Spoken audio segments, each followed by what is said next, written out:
नमस्कार, मैं ईशान चौधरी आप सभी फ्यूचर ऑफिसर्स का स्वागत करता हूं। 68वीं बीपीएससी परीक्षा को ध्यान में रखते हुए आज हम कुछ जीव विज्ञान के एमसीक्यू हल करेंगे। तो आइए हम शुरू करते हैं। प्रश्न नंबर 805 तक कल हम लोगों ने चर्चा कर ली थी। आज उसी श्रृंखला को आगे बढ़ाते हैं। प्रश्न नंबर 806 आपके सामने। आज हम लोग इवोल्यूशन जो हमारा टॉपिक है बायोलॉजी में, जीव विज्ञान में, उसके से कुछ प्रश्न लेके आए हैं आज के लिए। और अभी 2-3 दिन में कोशिश करेंगे कि इवोल्यूशन के मोस्टली सवाल जो आ सकते हैं एग्ज़ाम में उन पर चर्चा हो जाए, है ना। उसके बाद फिर हम अगला टॉपिक पकड़ेंगे, तो सेक्शन वाइज करेंगे। कल हम लोगों ने एक सेक्शन डिस्कस किया था, आज दूसरा सेक्शन है। चलिए, प्रश्न आपसे पूछ रहा है, डायनासोर्स वर प्रेजेंटेड। डायनासोर जो थे वो किस युग में मौजूद थे, एरा आपसे पूछ रहा है। आपके इसमें ऑप्शन दिए हुए मेसाजोइक, पैलियोजोइक, सीनोजोइक या ईओसीन। ठीक है, अब आपको बताना है। तो देखिए, इसमें अगर देखा जाए तो ईओसीन जो है ना, ये कोई एरा नहीं है। ठीक है, हमारे एरा जो हैं वो कौन कौन से हैं? आर्केजोइक, पैलियोजोइक, मीसेजोइक, सीनेजोइक, फिर आता है न्यूजोइक। ठीक है, ये अभी जो हमारा समय चल रहा है वो न्यूजोइक एरा के भीतर आ रहा है। आर्कियोजोइक सबसे जब पृथ्वी बनी थी तब था, है ना, करीबन 4.6 बिलियन ईयर्स अगो, है ना। चलिए, अब डायनासोर कब मौजूद हुए, तो ये उसी श्रृंखला में लिखा हुआ है। पहले ये वाला युग आया, फिर ये आया, ये आया, ये आया, अब ये चल रहा है। चलिए, ठीक है। तो डायनासोर हमारे थे मीसाजोइक युग में। ठीक है, और मीसाजोइक युग के भी और वर्गीकरण है, तो इनको देख लेते हैं थोड़ा सा। पहले तो ये मीसाजोइक युग में थे। अब मीसाजोइक युग कब था? तो मीसाजोइक युग था करीबन करीबन 252 से लेकर 66 मिलियन साल पहले, है ना। 252 से 66 मिलियन साल पहले ये मीसोजोइक युग था, इसके बीच में अब डायनासोर मौजूद थे। तो इसके मीसोजोइक के 3 विभाजन और हुए हैं। ठीक है, जिसको बोलते हैं ट्राइसिक, जुरासिक और क्रिटेरियस। ट्राइसेरिक, जुरासिक, क्रिटेरियस। ठीक है, अब देखिए, ट्राइसेरिक सबसे पहला जिसमें डायनासोर का उद्गम होता है। अब जी कोई भी चीज़ शुरू होगी तो वो ऐसे पहले अपनी पीक पर जाएगी, चोटी पर जाएगी, और फिर उसका खात्मा होगा। तो इसी यहाँ भी से भी हुआ, शुरुआत हुई ट्राइसेरिक युग से। यहाँ पर डायनासोर सबसे अच्छी कंडीशन में, सबसे ज़्यादा प्रजातियाँ और सबसे ज़्यादा शक्तिशाली थे। और क्रिटेशियस युग में मतलब लगभग लगभग 66 मिलियन साल पहुँचते पहुँचते ये ख़त्म हो गए। तो यहाँ 66 लिख लीजिएगा और ये 252 लिख लीजिएगा यहाँ पर। ये पीछे से बात हो रही है ना, तो 252 से कम होता जाएगा। जब ये ज़ीरो आ जाएगा, है ना, तो फिर आगे गिनती शुरू होगी। अभी ये सब नेगेटिव में चल रहा है, पीछे की तरफ है, तो समय ऐसे चलेगा। ठीक है, प्रश्न नंबर 806 का सही उत्तर हो गया ऑप्शन ए। आगे बढ़ते हैं। प्रश्न नंबर 807 आपके सामने है।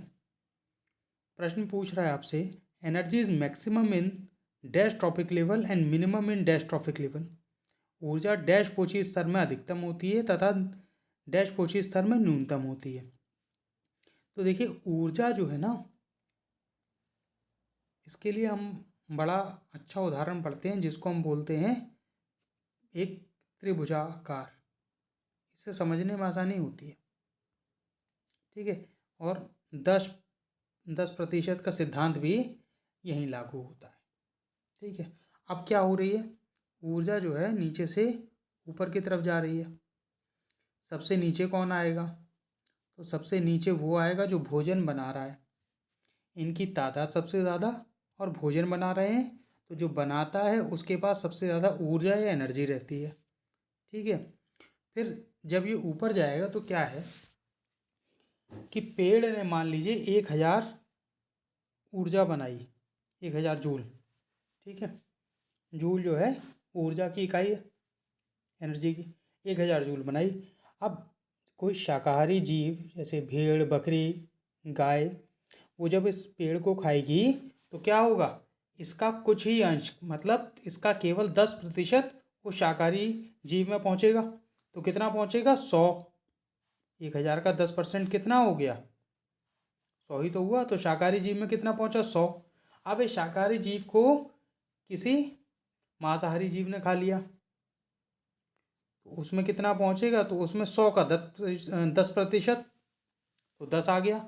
अब मान लीजिए कि यहाँ पर पेड़ था, यहाँ पर बकरी थी, बकरी को खाया लोमड़ी ने, और लोमड़ी का शिकार किसी और बड़े जानवर ने जैसे शेर ने मार के खा लिया, उसमें 10 का 10%, तो 1।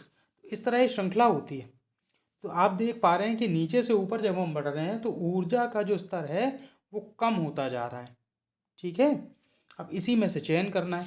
तो आपका प्रश्न क्या कह रहा है, ऊर्जा डैश पोषी स्तर में अधिकतम होती है। तो इसमें से किस में आपको निम्न दिखाई दे रही है और किस में अधिकतम दिखाई दे रही है।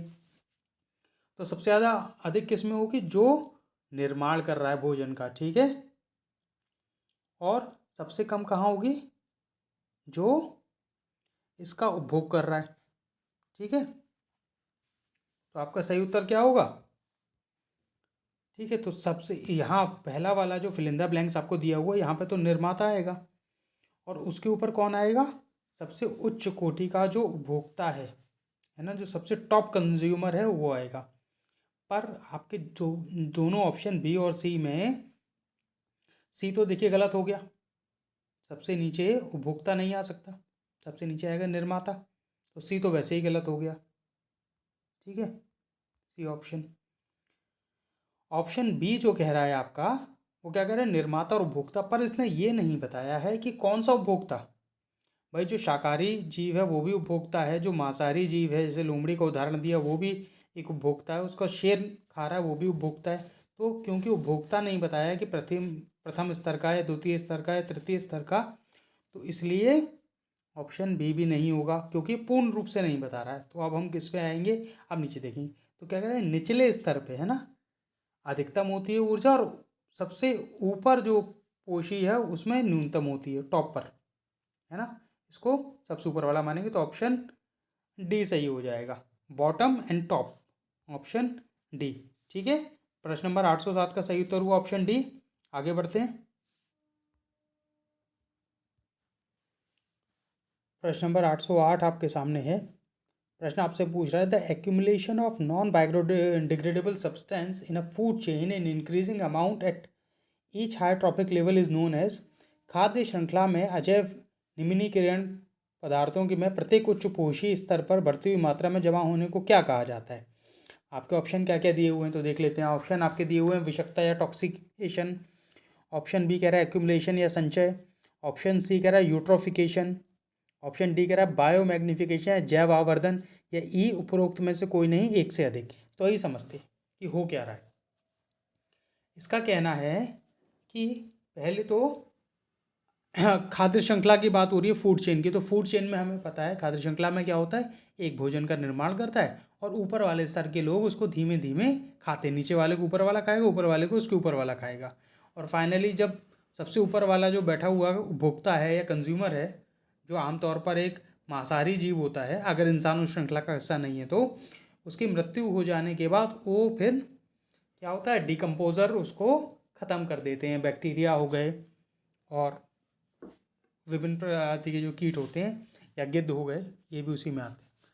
ठीक है, तो चलिए, अब ये तो हमने देख लिया फूड चेन या खाद्य श्रृंखला। अब इसमें कैसे हैं, कैसे खाद्य पदार्थ जो नॉन बायोडिग्रेडेबल हैं, जो कि ऐसे पदार्थ जो घुलते नहीं हैं, मतलब अगर जो हमारा वातावरण है उसमें अगर रख दिया जाए तो वो नष्ट नहीं होते। जैसे अगर आप कोई साग सब्जी या फल रख दीजिए तो क्या होता है, ज़मीन में आप रख दीजिए, धीमे धीमे कीड़े पौधे उसको खा लेते हैं। पर जो रासायनिक हैं पदार्थ, जैसे केमिकल जितने भी हैं, वो डिग्रेडेबल नहीं है। प्लास्टिक कहाँ, जैसी आप छोड़िए सालों भर वैसी बनी रहती है। तो इस प्रकार के पदार्थ की बात हो रही है पहले तो, है ना। अब तो ऐसा अगर हो रहा है तो ये कह रहा है कि जैसे जैसे हम श्रृंखला में ऊपर बढ़ रहे हैं, खाद्य श्रृंखला में, तो वो बढ़ता जा रहा है स्तर। मतलब नीचे वाले ने मान लीजिए कि थोड़ा खाया था, उसके ऊपर वाले जीव ने जब उसको खाया तो उसमें वो जो खाद्य श्रृंखला में है उसमें क्या हो रहा है, संचय हो रहा है ना, बढ़ता जा रहा है, एक्युमुलेशन हो रहा है। तो उसको क्या कहा जाएगा? तो आपके क्या इसको टॉक्सिकेशन कहा जाएगा? देखिए, जो टॉक्सिकेशन है, जो विषाक्तता है, ये किसी एक प्राणी पे होती है जिसने उसको खाया, ठीक है। पर खाद्य श्रृंखला में उसका संचय होना या एक्युमुलेशन होना वो विषाक्तता नहीं कहलाता। विषाक्तता उस जीव को मार देगी। जैसे हम लोग देखते हैं शहरों में क्या होता है कि जो प्लास्टिक कचड़े के साथ फेंक दी जाती है, तो जो गाय होती है, गाय वो प्लास्टिक को खा लेती है, उसके वो पेट में फंस जाती है, इससे गाय की मौत भी हो सकती है। तो विषाक्तता तो नहीं होगा, आगे नहीं बढ़ा ना। चलिए आगे देखते हैं। एक्युमुलेशन, संचय, संचय नहीं होगा। इस जो ऊपर आपको डेफिनेशन दी हुई है उसमें संचय नहीं होता। संचय होता है केवल इकट्ठा करना, एक्युमुलेट करना, ठीक है। उसको खाद्य श्रृंखला में आगे बढ़ाने की बात भी तो हो रही है, उस पर भी ध्यान देना। तो केवल संचय नहीं होगा, पूर्ण रूप से ये भी सही नहीं है। सी पर आते हैं, यूट्रोफिकेशन। तो यूट्रोफिकेशन में क्या होता है कि कोई पानी की झील है या तालाब है, उसके ऊपर काई जम जाने की वजह से क्या होता है कि निचले जो पानी में जो आपके पेड़ पौधे हैं, जो एक्वेटिक प्लांट्स हैं, वो क्या करते हैं, उनका फोटोसिंथेसिस, प्रकाश संश्लेषण की प्रक्रिया हो जाती है बंद। क्यों? ऊपर जो है काई की सतह जम गई पानी के ऊपर, तो सूर्य की जो रोशनी है वो नीचे तक नहीं पहुंचेगी, तो नीचे के पेड़ पौधे मर जाते हैं। नीचे के पेड़ पौधे मर जाने की वजह से वो जो तालाब का जो तंत्र है या जो झील का तंत्र है या जो एक्वेटिक सिस्टम है वो ख़त्म हो जाता है, ठीक है। और धीमे धीमे उसमें मछलियाँ भी मर जाती हैं। तो ये भी नहीं होगा। अब जैव आवर्धन, जो बायोमैग्निफिकेशन है, इसमें क्या होता है, ये इसका सही उत्तर है कि जैसे जैसे खाद्य श्रृंखला में बढ़ेंगे वैसे वैसे जो नॉन बायोडिग्रेडेबल हैं पदार्थ, उनका क्या है, संचय होने लगेगा, और जैसे जैसे खाद्य श्रृंखला में ऊपर पहुंचेगा वो बढ़ता जाएगा, है ना। ऐसी स्थिति को कहा जाता है जैव आवर्धन की प्रक्रिया, ठीक है। और जो अगर आप लोगों ने एक एग्जाम्पल सुना होगा, मिनीमाता डिसीज, मिनीमाटा डिसीज, ये मिनीमाता कहाँ पर है? मिनीमाता है जापान में। वहाँ क्या हुआ था, ये जो शेल फिश होती है, शेल फिश का मतलब हो गया कि ये घोंगा इत्यादि, ये सब शेल फिश में काउंट होते हैं। तो वहाँ के लोगों ने जब इसको खाया तो ये जो शेल मछली थी ये ऐसी जगह पनप रही थी जहाँ वो प्लास्टिक के और कुछ केमिकल्स थे जो उसमें थे, और इसकी वजह से शेल फिश पॉइजनिंग हो गई थी, जिसको मिनीमाता डिसीज़ कहा जाता है, ठीक है। शेल फिश की पॉइजनिंग से उसको खाने से बीमार पड़ने लगे थे लोग, ठीक है। तो प्रश्न नंबर 808 का सही उत्तर हो गया ऑप्शन डी। हम लोग आगे बढ़ेंगे। चलिए, प्रश्न नंबर 809 आपके सामने है। प्रश्न आपसे क्या पूछ रहा है कि निम्नलिखित में से कौन सी एक यूट्रोफिकेशन झील की विशेषता नहीं है? देखिए, अभी हमने पीछे यूट्रोफिकेशन झील के बारे में एक छोटी सी बात कर ली थी। अब यहाँ इसको विस्तार से समझते हैं यूट्रोफिकेशन क्या होता है, ठीक है। तो यूट्रोफिकेशन समझ लेते हैं। मान लीजिए कि आप लोगों ने अगर देखा भी होगा कि जो कहीं नई कॉलोनी वगैरह बनती है या कहीं गांव वगैरह में, पहले क्या होता था, गांव देहात में तालाब होता था हर गांव में, क्योंकि पानी का संचय किया जाता था। जब से ये बिजली की मोटरें चल गई हैं तब से आदमी ज़मीन में गड्ढा खोदता है हर गांव में, उसका काम चल जाता है। तो तालाब का काम खत्म हो गया तो उसकी देखरेख बंद हो गई। तो आजकल क्या होता है, उस तालाब के ऊपर काई जम जाती है। अब क्या होता है, तालाब में, एक तालाब का उदाहरण ले रहा हूँ, उसमें झीलें भी आएंगी। तो अब क्या होता है कि तालाब में क्या है, तालाब में मछलियाँ हैं, तालाब में अंदर तालाब के नीचे सतह पर उगने वाले पेड़ पौधे भी हैं, ठीक है, जिनको हम जलीय पौधे, एक्वेटिक प्लांट्स कहते हैं। अब चूंकि वो हरे पौधे हैं तो उसमें प्रकाश संश्लेषण की प्रक्रिया होगी, धूप की रोशनी उन्हें भी चाहिए। परंतु जब उस तालाब में क्या होता है कि बाहर से रसायन पदार्थ या केमिकल्स उस पानी में आने लगते हैं, तो उस पानी में आने से क्या होगा, अगर कुछ केमिकल आने लगेंगे तो उनको कहा जाता है पोषक तत्व या न्यूट्रिएंट्स। वो हमारे लिए पोषक तत्व नहीं है, उसकी सतह पर जो जमने वाली काई है या शैवाल है, जो एल्गी है, उसके लिए पोषक तत्व हैं। तो अब उनको जब ये पोषक तत्व मिलते हैं तो क्या है, उनके बढ़ने की जो प्रक्रिया है वो बहुत ज़्यादा बढ़ जाती है। तो बहुत ज़्यादा बढ़ जाने से क्या है, ये पूरे तालाब को ढक लेती है, ठीक है। अब चूंकि पूरे तालाब को ढक लेगी तो क्या होगा, एक तो ये जो जमने वाली काई है आमतौर पर प्रकाश संश्लेषण नहीं करती, लाल या भूरे रंग की काई होती है, ढक लेगी, और ढकने से क्या होगा, ना खुद प्रकाश संश्लेषण करेगी, ना नीचे वाला जो तंत्र है पूरा तालाब का वो खत्म हो गया, नष्ट हो गया। कैसे? नीचे रोशनी पहुंचेगी नहीं, नीचे रोशनी नहीं पहुंचेगी तो जो तल पे लगे हुए पौधे हैं, जो एक्वेटिक प्लांट्स हैं, उसमें क्या होगा, फोटोसिंथेसिस नहीं होगा। अब जब उसमें फोटोसिंथेसिस नहीं होगा तो वो पेड़ मर जाएंगे। और पेड़ का नीचे काम क्या है कि पानी में ऑक्सीजन की मात्रा को बनाए रखना। भाई हमें ये बात तो पता है कि बाहर वातावरण में जितनी ऑक्सीजन है पानी में उसमें बहुत कम मात्रा में है उसके मुकाबले। ठीक है, तो पानी में ऑक्सीजन कैसे आती है, पेड़ देते हैं। अब ये पेड़ ही मर जाएंगे तो उसमें ऑक्सीजन खत्म। और पेड़ जब मर जाएगा और ऑक्सीजन की मात्रा कम होने लगेगी, एक तो मिल नहीं रही, दूसरा पेड़ के मर जाने से जब वो डिकम्पोज होगा तो वो क्या है, वो और ऑक्सीजन को खाएगा। तो कुल मिला के एकदम निम्न स्तर पर पहुंच जाएगी, और उसकी वजह से उसमें जो मछलियां हैं वो भी मर जाएंगी जब उनको ऑक्सीजन नहीं मिलेगी। मछलियों को भी गलफड़े से ऑक्सीजन ही तो लेती हैं, तो वो भी मर जाएंगी। तो कुल मिला के सारा जो तालाब का तंत्र है वो नष्ट हो जाएगा। इस स्थिति को कहा जाता है यूट्रोफिकेशन, जो आमतौर पर झीलों और तालाब में देखी जाती है। अब इस प्रश्न को करते, यूट्रोफिकेशन समझ में आ गया होगा, आपसे प्रश्न अटेम्प्ट होगा। अब प्रश्न क्या कह रहा है कि इसमें प्राइमरी प्रोडक्टिविटी कम होती है, प्राथमिक उत्पादकता कम होती है। देखिए पहले ध्यान रखिएगा, नहीं पूछा है तो आपको गलत का चयन करना है। अब क्या है इसमें, प्राथमिक उत्पादकता कम होती है, तो प्राइमरी प्रोडक्टिविटी तो लो हो ही गई, पेड़ तो मर गए। भाई प्राइमरी कौन प्रोड्यूसर है, प्राइमरी प्रोड्यूसर है जो जलीय पौधे हैं जो उसमें नीचे लगे हुए हैं, उनकी मृत्यु हो गई तो उत्पादकता तो वैसे ही कम हो गई, तो ये तो सही है ऑप्शन। ठीक है, ऑप्शन बी की बात करते हैं। ऑप्शन बी बी क्या कह रहा है कि ये जो यूट्रोफिकेशन है इसमें क्या होगा कि शैवाल जो है वो बढ़ जाएगा, है ना, एल्गल बूम्स आ जाएंगे और पूरी सतह को कवर कर लेंगे, ये हमने चर्चा कर ली, तो ये भी सही है।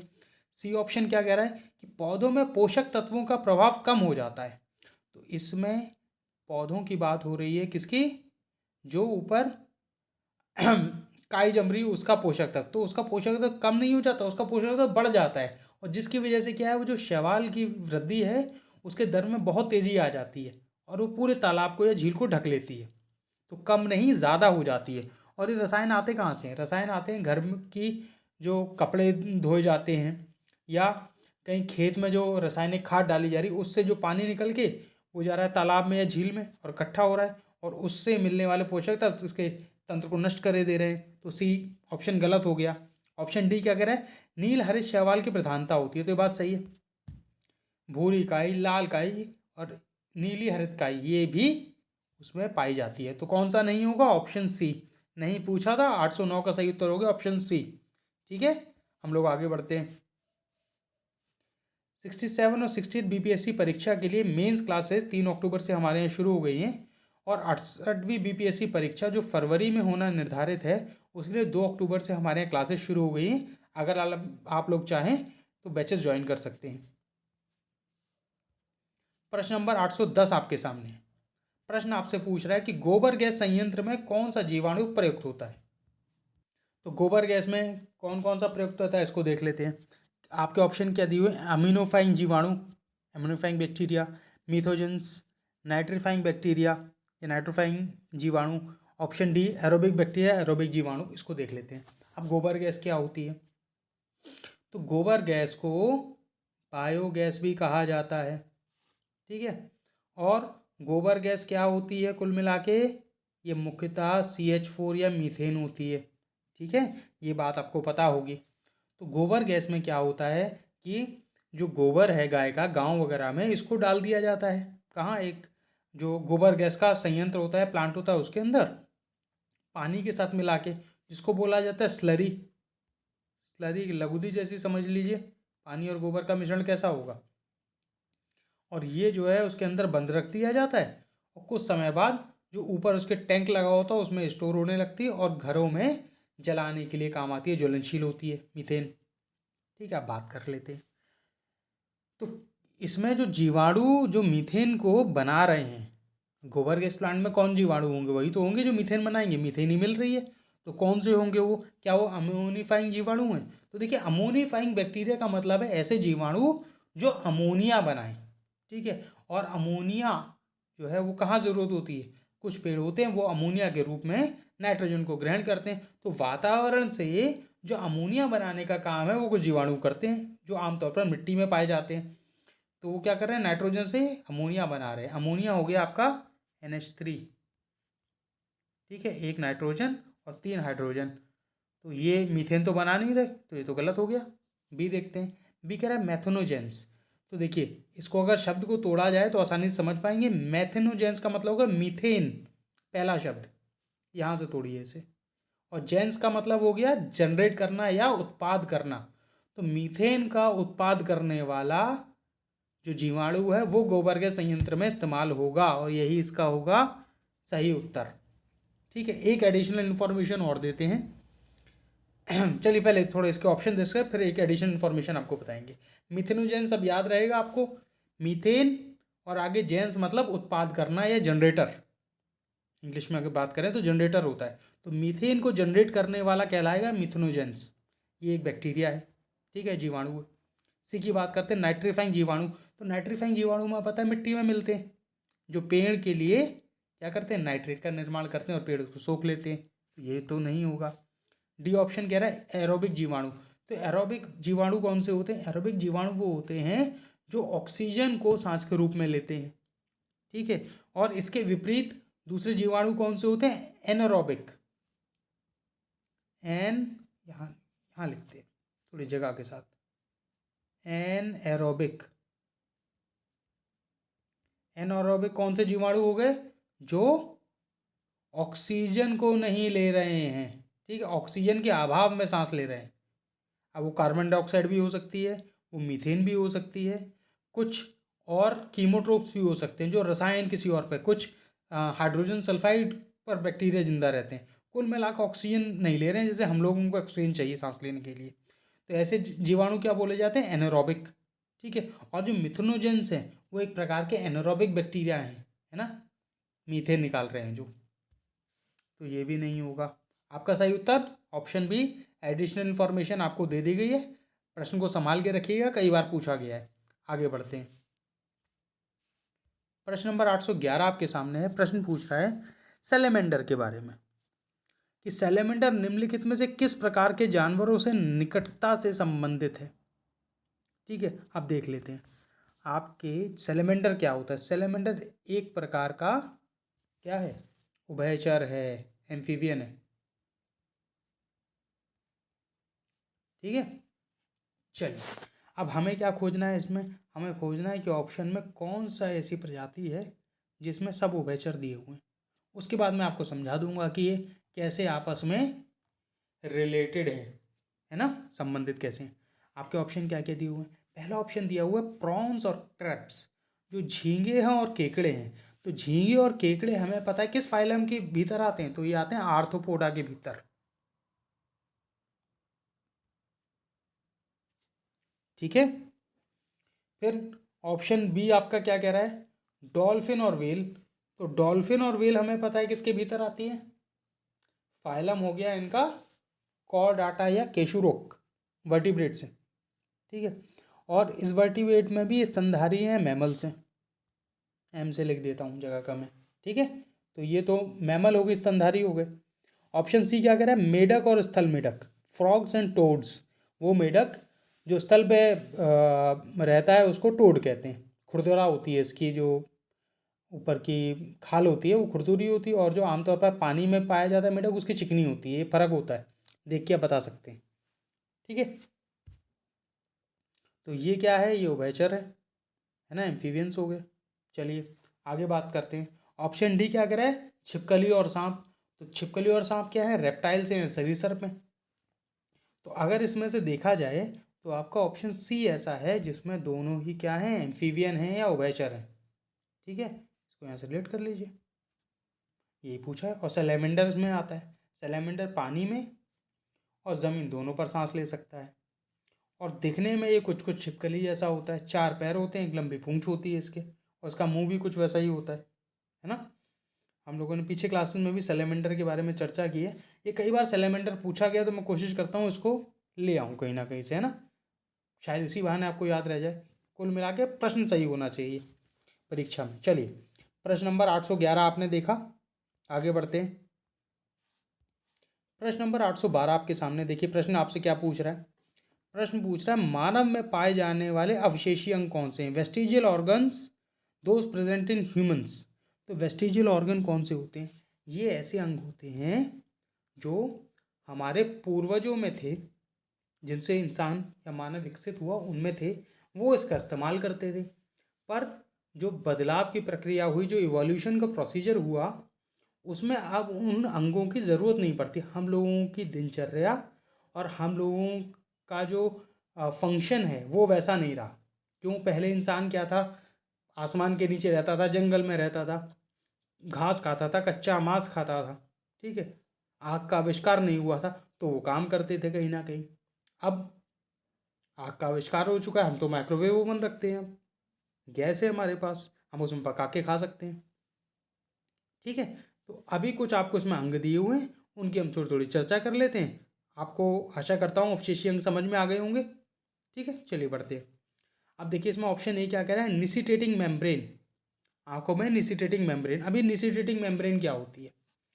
तो हमारी आंखों में क्या है, ऊपर एक पलक पाई जाती है, जिस पलकें पाई जाती है, जिसको हम बंद कर लेते हैं। अगर आँख के पास कोई बहुत पास कोई चीज़ आती है तो पलकें तो स्वयं स्वतः बंद हो जाती हैं। और ये निसिटेटिंग मेम्ब्रेन जो है, ये उसके ऊपर एक और झिल्ली है ना, जो आँखों को मदद करती है। अब हमारे शरीर में इसका बहुत ज़्यादा उपयोग नहीं रह गया है, और ये बहुत छोटी मात्रा में या बहुत कम रह गई है, वो अब उपयोग करने लायक भी नहीं है, ठीक है। तो ये एक तरह का अवशेषीय अंग है। अब हमारे अंदर नहीं तो किसी और जानवर में इस्तेमाल होती होगी। तो निसिटेटिंग मेम्ब्रेन का काम होता है पानी के नीचे जो जीव रहते हैं वो देखने का काम करते हैं। क्यों? पारदर्शी होती है। पलकें अगर आप बंद कर लोगे तो आपको दिखाई नहीं देगा, पर ये जो पारदर्शी मेम्ब्रेन है या जो झिल्ली है, ये आंखों के ऊपर आ जाती है। तो क्या होता है, पानी में आंखों का बचाव रहता है और आप इसको देखते हैं, एक तरह का चश्मा केस समझ लीजिए अतिरिक्त। तो जो मेढक होते हैं उनमें ये पाई जाती है, ठीक है।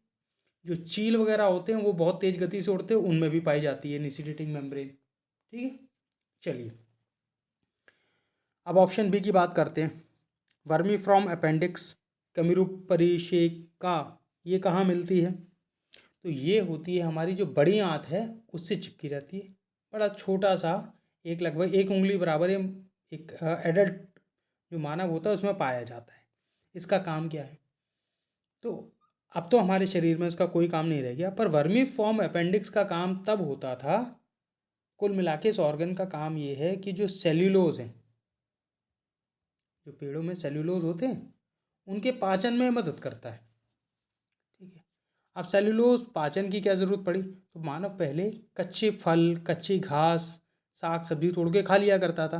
तो इसमें क्या है, सेल्यूलोज रहता था, ठीक है। पका देने से वो मुलायम हो गए तो पचने में आसानी हो गई, ठीक है। तो ये पाचन तंत्रिका का एक अंग है। जो खरगोश हो गया या जो घोड़ा हो गया, उसमें लंबे रूप में ये आज भी मौजूद है और उनके काम आ रहा है। हमारे शरीर में ज़रूरत नहीं है। और जब अपेंडिक्स बढ़ जाता है तो दर्द शुरू हो जाता है आंत का, तो फिर ये ऑपरेशन करवा के निकलवाना पड़ता है ना। और काम किसी का नहीं है। तो ये भी एक वेस्टिजियल ऑर्गन हो गया। ऑप्शन सी की बात करते हैं, सिबेकस ग्लैंड। सिबेकस ग्लैंड क्या है? सिबेकस ग्लैंड हमारी पूरी जो त्वचा है उस पर पाई जाती है। किस किस को छोड़कर? हथेलियों को और पैर की एड़ी को छोड़कर। यहाँ ये नहीं मिलती। तो ये समझ लीजिए हमारी त्वचा के उस हर भाग में पाई जाती है जहाँ पसीना आता है। पर इसको पसीने की ग्रंथि से या स्वेट ग्लैंड से कंफ्यूज नहीं करेंगे, दोनों का काम अलग अलग है।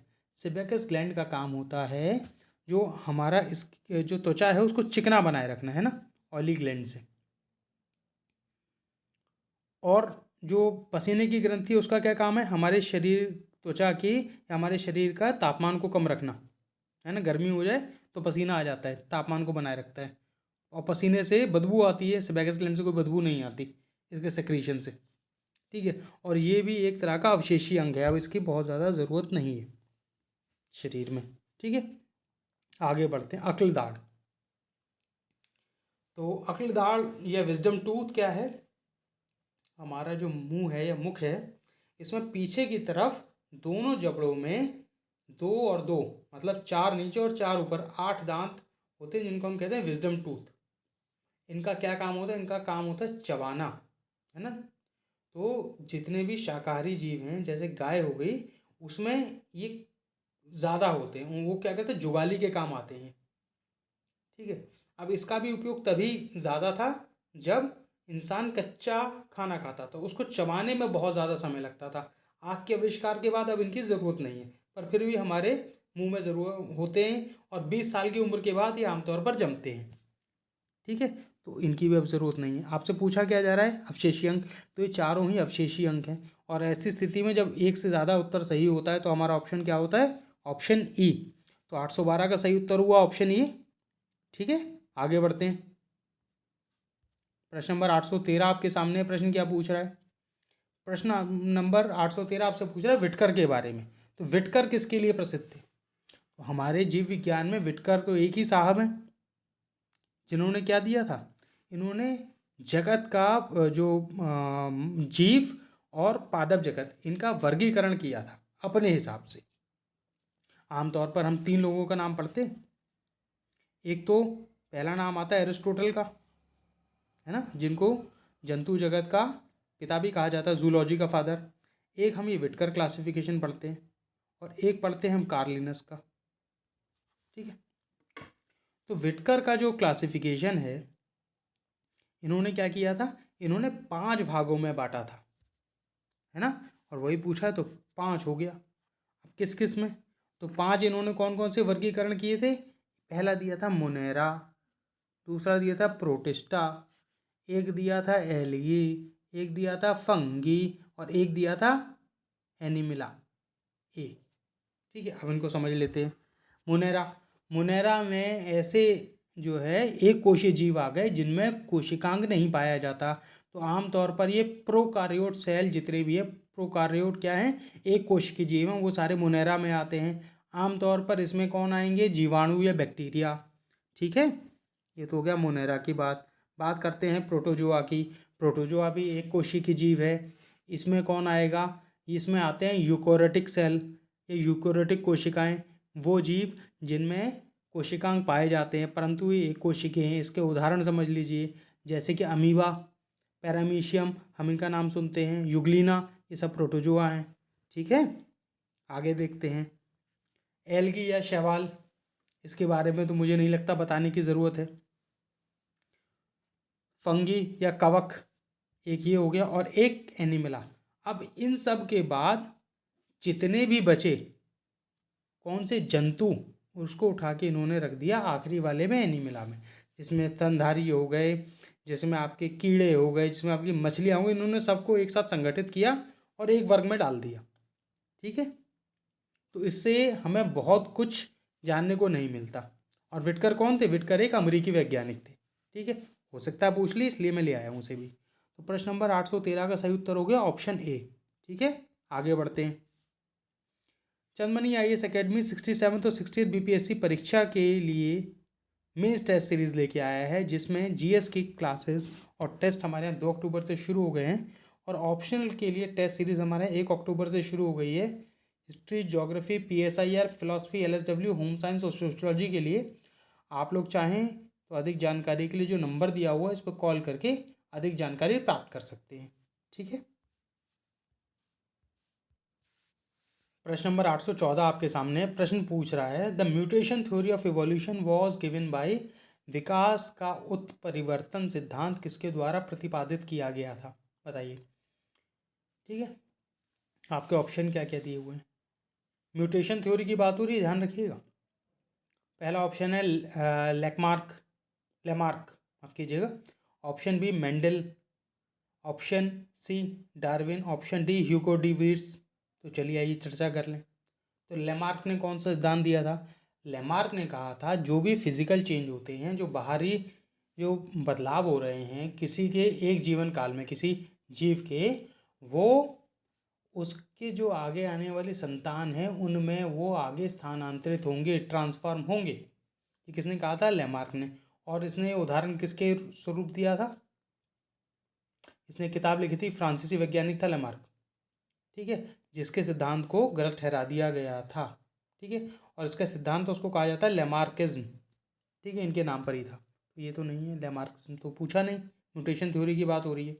ऑप्शन बी क्या कह रहा है, मेंडल। तो मेंडल ने क्या दिया था, मेंडल ने कहा था कि कोई भी जीव है उसमें जो भी जीन पाए जाएंगे वो उसके माता और पिता दोनों से आते हैं, केवल एक माता का और केवल एक पिता का नहीं होगा। ठीक है, तो उसने जीन्स का सिद्धांत दिया था, जेनेटिक्स का तो ये भी नहीं होगा। हम बात म्यूटेशन की कर रहे हैं। और मेंडल ने किस पेड़ का इस्तेमाल किया था, तो इन्होंने मटर का इस्तेमाल किया था, है ना। इसको कहा जाता है गार्डन पी। ठीक है, ऑप्शन सी क्या कह रहा है, डार्विन। तो डार्विन के बारे में भी हम लोगों ने चर्चा करी ली, इवोल्यूशन का सिद्धांत दिया था, है ना। तो ये भी नहीं होगा। ऑप्शन डी क्या कह रहा है, ह्यूगो डोवीर्स, और यही इसका सही उत्तर है। तो ह्यूगो डोवीर्स एक नीदरलैंड के रहने वाले थे, है ना, हॉलैंड के। इन्होंने क्या कहा था, इन्होंने डार्विन के सिद्धांत को थोड़ा सा आगे बढ़ाया। इनका कहना था कि किसी भी जीव में अगर कोई बदलाव आ रहा है वो तब आएगा कि जब उसके जीन्स में परिवर्तन होगा। अगर किसी जीव के में उसने कोई अपने आप को आसपास के वातावरण के अनुसार ढाला है तो धीमे धीमे क्या होगा, उस वातावरण के अनुसार उसके जीन्स में बदलाव आने लगेगा। और जब उसके जीन्स में बदलाव आ जाएगा तो वो यही रूपांतरण जो हुआ जीन्स में वो अपने बच्चों में देगा। भाई जीन्स माता और पिता दोनों से पहुँचेंगे और बच्चों में फिर और बदलाव आएगा उसी के समय से। और ये बदलाव तब तक आता जाएगा जब तक एक नई स्पीसीज या किसी एक नए जीव का जो है डेवलपमेंट ना हो जाए। कैसे, मान लीजिए कि आज का जो हम कुत्ता देख रहे हैं वो कुल मिला के किसी और जानवर से बना है, धीमे धीमे समय के साथ वो कुत्ता बन गया, है ना, जो डॉग बना है आज का। ठीक है, कहा जाता है कि भेड़िया और लोमड़ी और कुत्ता ये तीनों एक ही जीव से आगे निकले हैं, एक ही वंशावली से। ठीक है, तो ह्यूगो डोवियर्स ने ये म्यूटेशन की थ्योरी थी। म्यूटेशन का सीधा सीधा मतलब है जीन्स में बदलाव होना। ठीक है, चलिए प्रश्न नंबर 814 हमने देखा, आगे बढ़ते हैं। प्रश्न नंबर 815 आपके सामने है। प्रश्न कह रहा है कि insects have how many pairs of legs, कीटों के कितने जोड़े पैर होते हैं। तो कीटों से यहाँ मतलब है कुल मिला के आर्थ्रोपोडास की बात कर रहा है। आर्थ्रोपोडा में भी इंसेक्ट की बात अगर करें तो जो कॉकरोच है वो बड़ा अच्छा उदाहरण है इसका समझने के लिए। भले ही उसको देख के कुछ लोगों को डर लगे या कुछ लोगों को घिन लगती हो, पर बायोलॉजी में सब समझना पड़ता है। तो चलिए, जो कॉकरोच होता है उसमें 3 जोड़ा पैर पाए जाते हैं। ठीक है, 3 एक तरफ 3 एक तरफ। अगर ये मान लीजिए कॉकरोच की बॉडी है तो 1 2 3, 1 2 3। ठीक है, बीच में से अगर कॉकरोच को काट देंगे तो दोनों तरफ बराबर बराबर हिस्सा आ जाएगा। इसको कहा जाता है बायोलैटरिकली सिमेट्रिकल। तो 3 इधर 3 इधर, कितने जो हो गए, टोटल हो गए 6। और जोड़ा कितना हुआ, 3। सही उत्तर क्या होगा, ऑप्शन सी। ठीक है, प्रश्न नंबर 815 का हमने देखा, आगे बढ़ते हैं। प्रश्न नंबर 816 बड़ा ही रोचक प्रश्न है। देखिए, इस तरह के जो प्रश्न आते हैं ना उनको कराने में अलग ही मज़ा आता है। चलिए, प्रश्न नंबर 816 आपके सामने प्रश्न पूछ रहा है कि निम्नलिखित में से कौन सा केशरुकियों में विकास का सही क्रम है। वर्टिब्रेट्स आपको नीचे दिए हुए हैं, तो आपको इनमें चीज़ों में पता चल जाएगा कि सारे पहले तो वर्टिब्रेट्स है, केशरिक है ना। अब इसमें से आपको चुनना है विकास का सही क्रम क्या है। विकास का सही क्रम कहने का मतलब है कि जो क्लासिफिकेशन हुआ केशुरुकों का तो उसमें बोला गया सबसे पहले बने पानी के जीव, तो सबसे पहले ही मछली, फिर कुछ मछलियाँ ऐसी बनी उनमें से जो पानी से निकलकर बाहर आ गई, दोनों में सांस लेने लगी। ठीक है, फिर वो आगे चल के उभयचर बन कहलाए, एम्फीबियन, जो दोनों में सांस ले।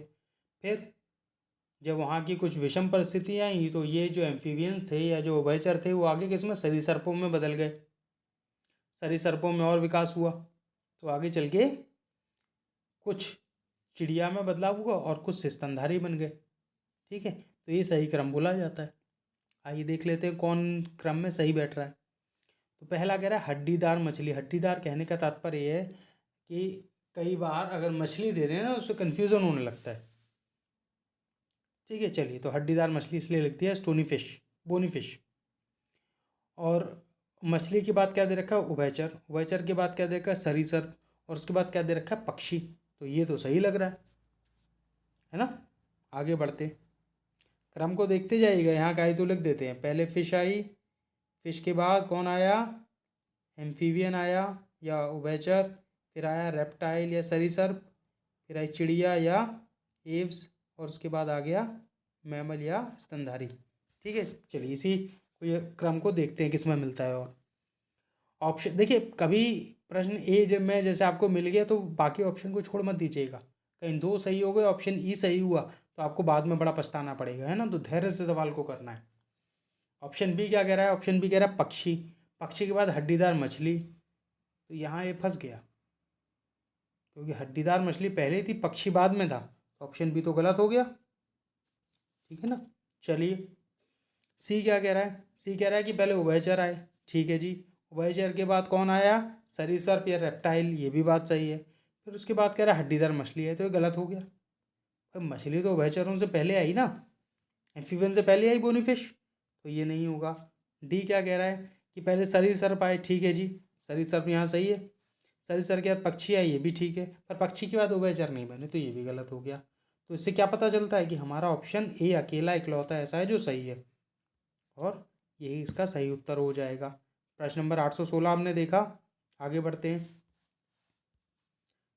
प्रश्न नंबर 817 आपके सामने है। प्रश्न कह रहा है कि जीवों का एक समूह जो एक दूसरे से काफ़ी मिलते जुलते हैं और प्राकृतिक रूप में स्वतंत्र रूप से परस्पर प्रजनन करते हैं, ऐसा संगठन को क्या कहा जाता है?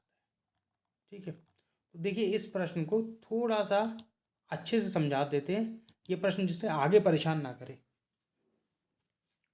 जो कार्ल लिनस थे ना, उन्होंने जो वर्गीकरण किया था, तो उन्होंने पूरे टोटल को बांटा था 7 चरणों में। 7 वर्गीकरण किए थे उसमें, 7 अलग अलग, जिसमें सबसे पहला उन्होंने बोला सबसे ऊपर आएगा kingdom.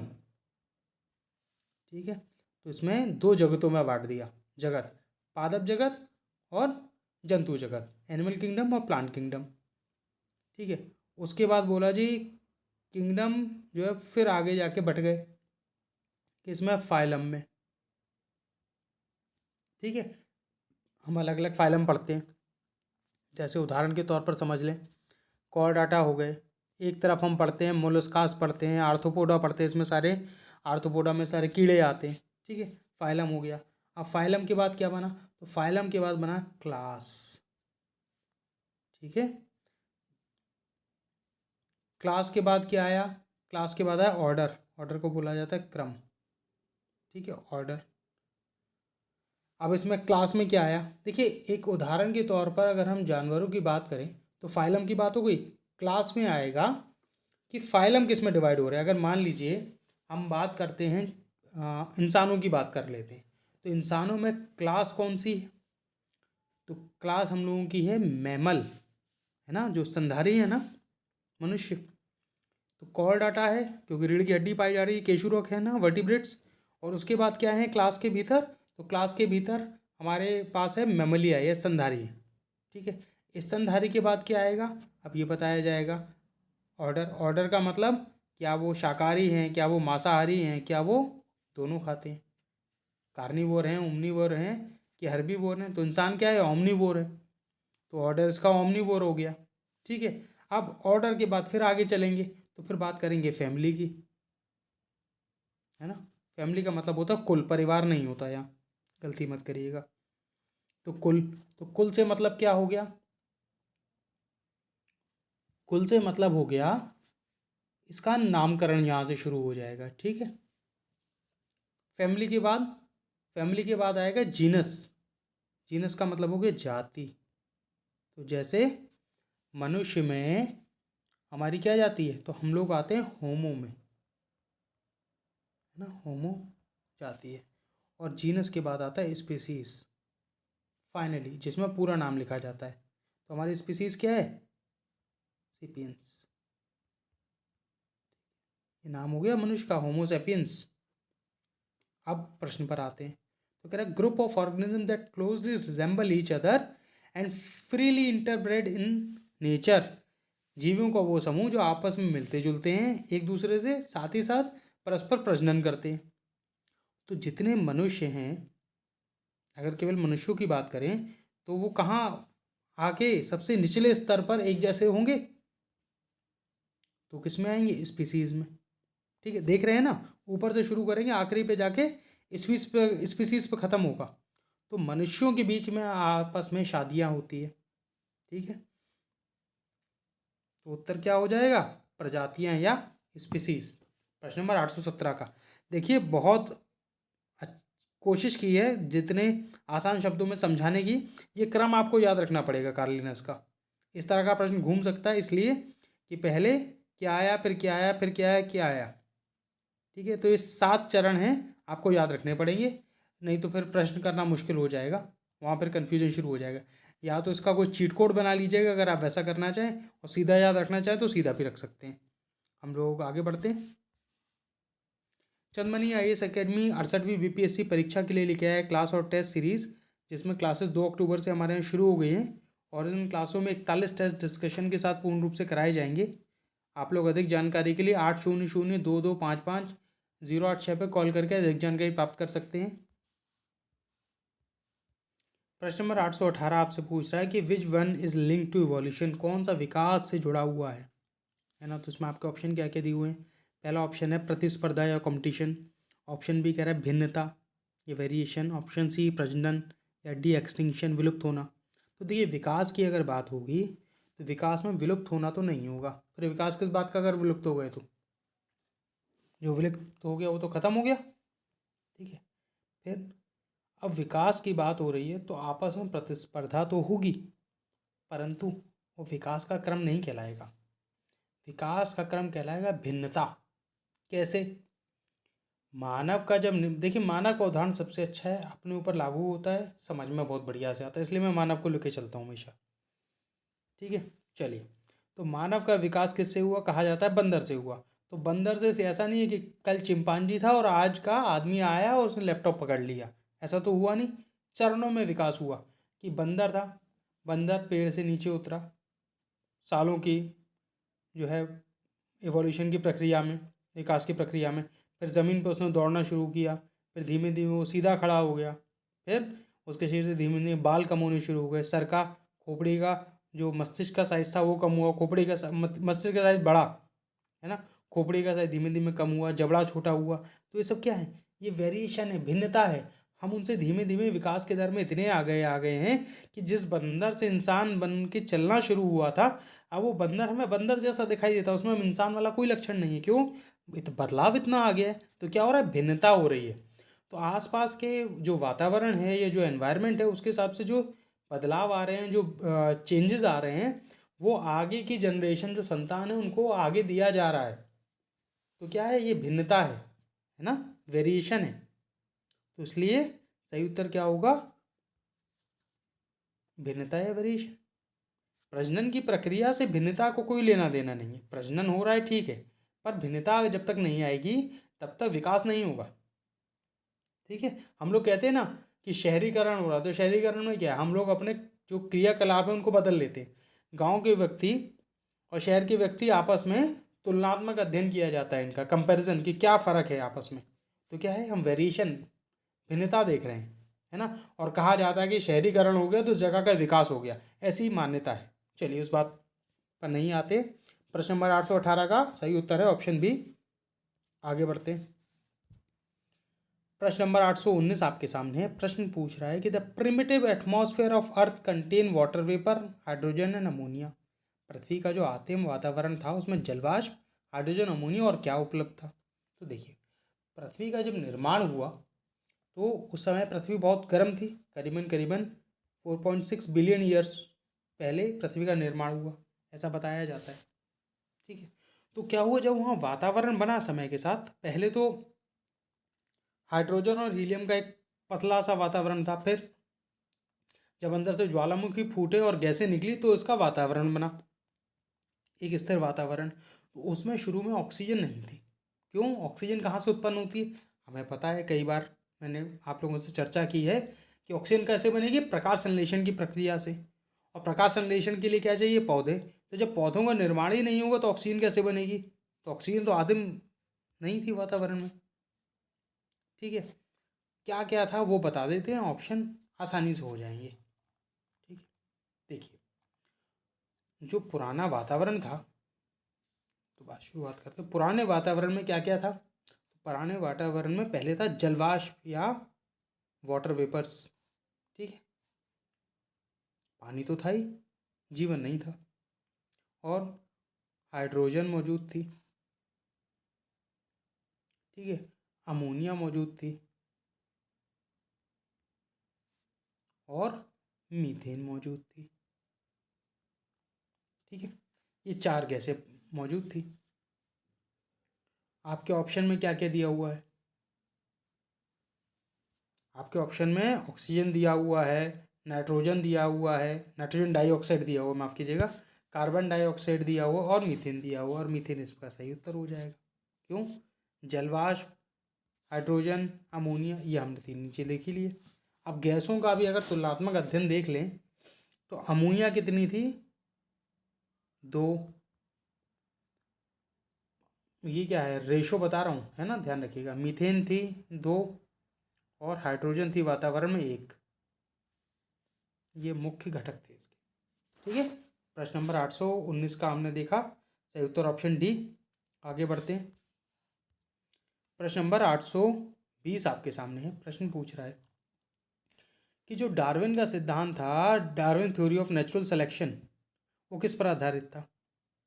Survival of the fittest, योग्यतम की उत्तर जीविता, ओवर प्रोडक्शन अधिक उत्पादन। ठीक है, option C struggle of existence, अस्तित्व के लिए संघर्ष, ऑप्शन डी भिन्नता। तो देखिए, भिन्नता के बारे में चर्चा हम लोगों ने भी पीछे कर ली। ठीक है, अब इस पर आते। डार्विन का जो सिद्धांत था, उन्होंने कहा था कि कैसे एक प्रजाति का दूसरी प्रजाति में धीमे धीमे बदलाव होता है ना, विकास का सिद्धांत दिया था इन्होंने। तो उसमें इन्होंने बताई थी 3-4 चीज़ें। इन्होंने कहा था कि जो प्रजाति हैं उनमें आपस में, क्योंकि जो रिसोर्सेज हैं वो बड़े लिमिटेड हैं, है ना, थोड़े, प्रजातियों में एक सी चीज़ को लेने के लिए होड़ रहेगी। अगर घास है तो उसको खाने वाले कई पशु होंगे, तो 2 प्रजातियों में होड़ रहेगी और वो प्रजाति जीतेगी जो ज़्यादा ताकतवर होगी। तो सर्वाइवल ऑफ द फिटेस्ट एक उदाहरण है, आपको एक उदाहरण के रूप से समझाए, घास का उदाहरण। या अगर शिकार है तो शिकार को करने वाला शेर भी है, चीता भी है, लकड़बग्गा भी है। अब इनमें जो मजबूत होगा वो शिकार को हासिल करेगा, खाएगा और जिंदा रहेगा। जो भूखा रह गया वो मारा जाएगा। ठीक है, सीधा सा सिद्धांत है। तो ये तो होगा ही होगा। बात करते हैं ओवर प्रोडक्शन। अब ओवर प्रोडक्शन का मतलब है कि कौन सा जीव ज़्यादा बच्चे पैदा कर रहा है। वो जीव जो प्रजनन करने में और बच्चे पैदा करने में सफल हुआ वो बच पाया, जो प्रजनन नहीं कर पाया, जिसके बच्चे कम हुए, वो मारे गए। तो आगे संतान नहीं होगी तो कैसे चलेगा? तो संतान का होना बहुत ज़रूरी है और संतान में भी ज़्यादा संतान होनी ज़रूरी है। ऐसा नेचर है और डार्विन ने ऐसा कहा, ये भी सही है। सी ऑप्शन क्या कह रहा है? स्ट्रगल फॉर एग्जिस्टेंस, संघर्ष की बात हम लोगों ने करी ली कि सर्वाइवल ऑफ द फिटेस्ट कब होगा? जब आपस में संघर्ष होगा। आज भी पशुओं में जो वाइल्ड एनिमल्स हैं उनमें लड़ाइयाँ होती है ना, आपस में खाने के लिए, प्रजनन के लिए। वाइल्ड ज्योग्राफी, ये जो नेशनल ज्योग्राफी वगैरह पे आप लोगों ने शायद देखा हो। चलिए, ऑप्शन डी कह रहा है वेरिएशन, भिन्नता। तो ये आनी बड़ी ज़रूरी है। एक प्रजाति से जब नई प्रजाति बनेगी, आसपास का वातावरण बदला, तो उसके हिसाब से भिन्नता भी आएगी। तो ये भी सही है। तो चारों ऑप्शन सही हैं। तो डार्विन साहब की पूरी थ्योरी यहाँ समझ में आ गई। ऑप्शन ई हो गया। ठीक है, प्रश्न नंबर 820 हमने देखा। आगे बढ़ते हैं। प्रश्न नंबर 821 आपके सामने है। प्रश्न कह रहा है निषेचन के बाद की अवधि के दौरान बीजांड डैश में विकसित होते हैं और अंडाशय डैश में परिपक्व होते हैं। तो हमारा जो फूल होता है उसमें जो मादा भाग होता है, ऐसा कुछ होता है। ठीक है, इसमें ये ओव्यूल्स रहते हैं। ठीक है, और यहाँ पर ऊपर पराग आ जाता है और पराग ये नीचे पहुँचता है। ये बाहर रहती है ओवरी। ठीक है, ओवरी को कहते हैं अंडाशय। ठीक है, और बीजांड हो गए आपके ओव्यूल्स। तो ये जब होती है बाहर की ओवरी, तो ओवरी क्या होती है, पीछे फूल जाती है फिर धीमे धीमे। और ये क्या करती है, फल में जो गूदे का निर्माण है वो ओवरी करती है, अंडाशय करते हैं। और जो बीजांड है, जो ओव्यूल्स हैं, वो क्या करेंगे? भाई गूदे के अंदर क्या मिलता है? हमें बीज मिलता है। पपीते का फल खोलिए, कितने बीज मिलेंगे उसमें, है ना। तो क्या वो जो गूदा हमने पपीते का खाया है ना, वो क्या हो गया? वो हमने खाई उसके फल की ओवरी, ठीक है, जो अंडाशय हुए। और बीजांड क्या, उसके बीज हो गए। तो आइए देख लेते हैं। तो बीजांड क्या बनाएगा, बीज बनाएगा। और अंडाशय क्या बनाएगा, फल बनाएगा। ठीक है, तो सही उत्तर क्या कहलाएगा, ऑप्शन बी। ठीक है, परागण की प्रक्रिया के बाद सब होगा, ये केवल मैंने मादा भाग बनाया है। ठीक है, फीमेल पार्ट इसका, किसका, फूल का। प्रश्न नंबर 821 हमने देखा। आगे बढ़ते हैं। चंदमनी IAS अकेडमी 67 तो 68 BPSC के लिए लेके आया है mains optional course for history, geography, PSIR, philosophy, LSW, home science, sociology के लिए। क्लासेस 2 अक्टूबर से हमारे यहाँ शुरू हो गई हैं। आप लोग अधिक जानकारी के लिए 800-225508 पे कॉल करके अधिक जानकारी प्राप्त कर सकते हैं। आइए, प्रश्न नंबर 822 आपके सामने है। प्रश्न नंबर 822 पूछ रहा है कि साइंटिफिक नेम ऑफ मैन, मनुष्य का वैज्ञानिक नाम क्या है। आपके ऑप्शन दिए हुए हैं, होमो हेबिलस, होमो इरेक्टस, होमो निएंथ्रेडिलिस और होमो सेपियंस, या उपरोक्त में से कोई नहीं, एक से अधिक। तो देखिए, द्विपद नामकरण या बायनोमियल नोमेनक्लेचर की व्यवस्था किसने बनवाई थी, कार्ल लिनस ने। वैज्ञानिक का नाम था कार्ल लिनस, है ना। ये दिया हुआ है। अब इसमें हम देख पा रहे हैं कि अभी हम लोगों ने पीछे जो बात की थी, अभी जो टेक्सोनॉमिकल रैंक की बात की थी, जो आपका कार्ल लिनस ने बनाया था, उसमें हम देख पा रहे हैं कि जो जीनस है, ये जितने भी दिए हैं सब में होमो होमो लगा हुआ है। तो ये क्या है, जीनस है, और ये सबके सेम है। ठीक है, और जो पीछे का भाग है, जो स्पीसीज बता रहा है, जो प्रजाति बता रहा है, वो अलग अलग है, उसका चुनाव करना है। तो मनुष्य, जो आज का मनुष्य है, मॉडर्न मैन, उसका नाम है होमो सेपियंस।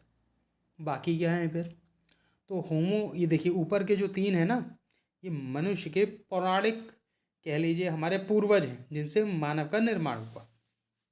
तो होमो हैबिलिस कहाँ पाया जाता था, अफ्रीका में। ठीक है, दक्षिणी अफ्रीका में, साउथ अफ्रीका में। होमो निएंथ्रेडिलिस आज के यूरोप में पाया जाता था, जो यूरोप और एशिया का वाला हिस्सा है, यूरेशियस को बोलते हैं, वहाँ के इलाके में पाया जाता था। ठीक है, और हमारा सही उत्तर होगा ऑप्शन डी, प्रश्न नंबर 822 का। चलिए आगे बढ़ते हैं।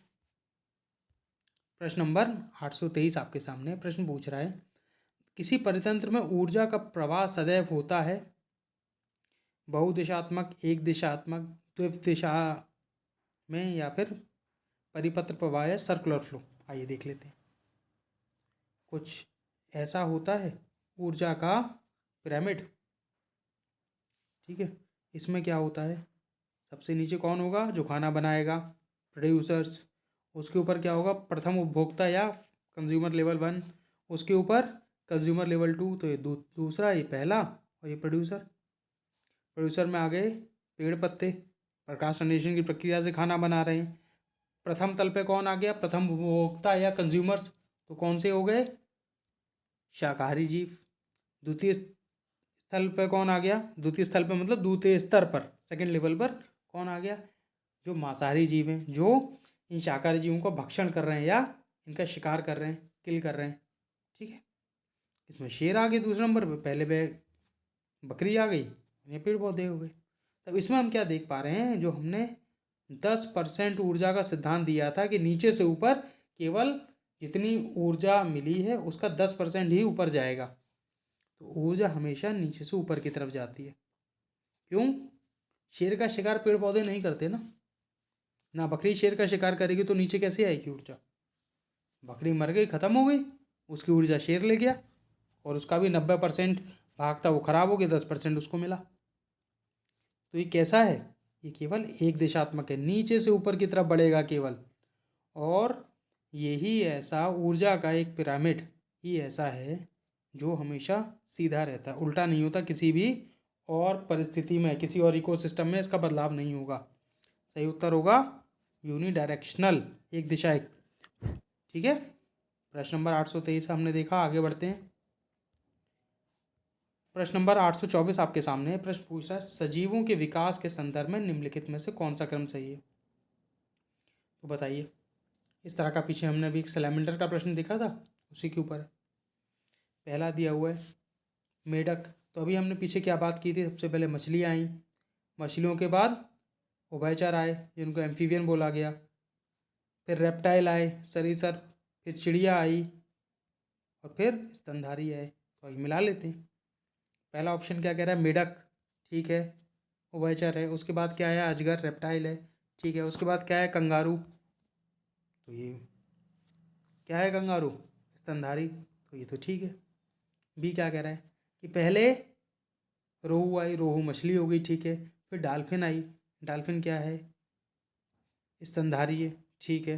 फिर शार्क आ गई, तो शार्क भी मछली है, फिर तो ये गलत हो गया। सी ऑप्शन क्या कह रहा है कि पहले बिल्ली आई जी, फिर कछुआ आया, तो भी पहले ही गलत हो गया।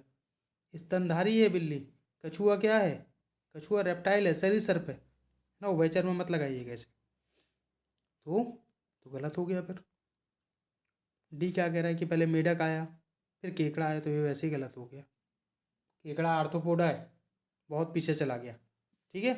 सही उत्तर होगा ऑप्शन ए, प्रश्न नंबर 824। इस क्रम को याद रखिएगा, गलती नहीं होगी, इस तरह के प्रश्न आते रहते हैं। बस आपको ये पता होना चाहिए कौन सा जीव किस वर्गीकरण में आ रहा है ना। चलिए प्रश्न नंबर 824 देखा, आगे बढ़ते हैं। प्रश्न नंबर 825 आपके सामने है, पूछ रहे हैं हर्बेरियम क्या है। तो हर्बेरियम क्या है, क्या ये उद्यान है जहाँ मांसाहारी पौधे उगाए जाते हैं, क्या ये ऐसा उद्यान है जहाँ औषधीय पौधे उगाए जाते हैं, क्या ये ऐसा उद्यान है जहाँ शौकीय पौधे उगाए जाते हैं, है ना, शौकीय नहीं, माफ़ कीजिएगा, शाकीय पौधे, हर्बेशियस प्लांट, जिसमें ढेर सारी ब्रांचेस होती हैं। ऑप्शन डी कह रहा है क्या ये सूखा बगीचा है। बता देते हैं, हर्बेरियम एक सूखा बगीचा है। सूखा बगीचा से ही मतलब नहीं है कि ऐसा बगीचा इसमें पानी नहीं दिया और वो सूख गया। हर्बेरियम में क्या होता है, एक फाइल बनाई जाती है और फाइल में जो कुछ फूल हो गए, कुछ पत्तियाँ हो गई, उनको सुखाकर चिपका लिया जाता है, एक तरह का रिकॉर्ड बना लिया जाता है, उसको हर्बेरियम कहते हैं। स्कूल वगैरह में हर्बेरियम काफ़ी बनवाते हैं गर्मियों की छुट्टियों में बच्चों से, है ना। तो इसको ड्राई गार्डन या सूखा बगीचा भी कहा जाता है। तो वहाँ हर्बेरियम से कंफ्यूज नहीं होइएगा, केवल इसलिए प्रश्न डाला है, कुछ यूनिक है, पूछा जा सकता है, ठीक है। चलिए आगे बढ़ते हैं। चंदमनी IAS एकेडमी 68वीं UPSC परीक्षा के लिए लेके आया है क्लास और टेस्ट सीरीज़, जिसमें क्लासेस हमारे यहाँ 2 अक्टूबर से शुरू हो गई हैं। 41 टेस्ट पूर्ण रूप से डिस्कशन के साथ कराए जाएंगे। आप लोग अधिक जानकारी के लिए 800-2255-086 पे कॉल करके अधिक जानकारी प्राप्त कर सकते हैं। प्रश्न नंबर 825 तक आज हम लोगों ने विधिवत चर्चा कर ली है। कल हम लोग फिर मिलेंगे इसी टॉपिक पर, इस श्रृंखला को आगे बढ़ाएंगे। तब तक के लिए आप सभी का धन्यवाद।